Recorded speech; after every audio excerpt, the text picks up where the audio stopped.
The Australian Jewish Association released a statement following, obviously, the widely reported first Iranian regime attacks on Israel and then the reported Israeli response.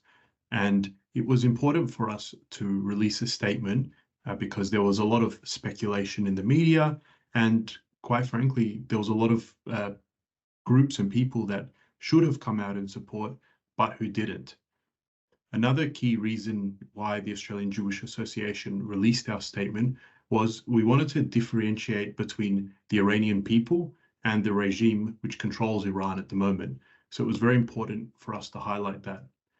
In our statement, we reiterated our call for a strong Israeli response to the regime attack on Israel, which had occurred a couple of weeks prior. A radar site close to one of the nuclear sites was targeted. We're calling for a strong response because the nuclear weapons program of the Islamic Republic of Iran is illegal, and we think action needs to be taken. And those are some of the reasons behind our motivation. Well, the current ambassador from the Islamic Republic of Iran continues a long tradition of regime ambassadors who have spewed anti-Semitic hatred and condoned terrorism. The Australian Jewish Association wears it as a badge of honor to be personally condemned and called out by the ambassador. We think the Albanese government should expel the ambassador. There shouldn't be an embassy of the Islamic Republic of Iran in Australia at the moment.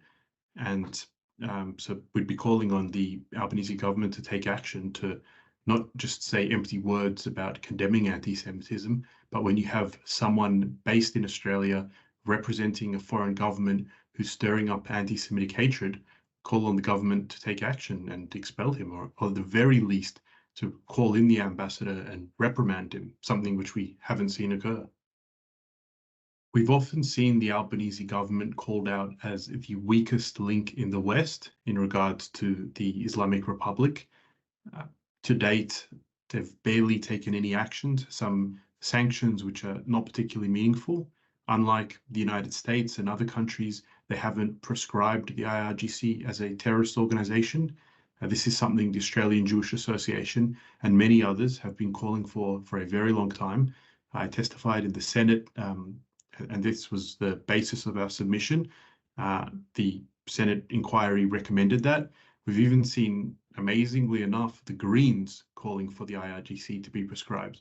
But the Labor Party and the Albanese government has not taken action, and we expect at a very minimum that's something they would do.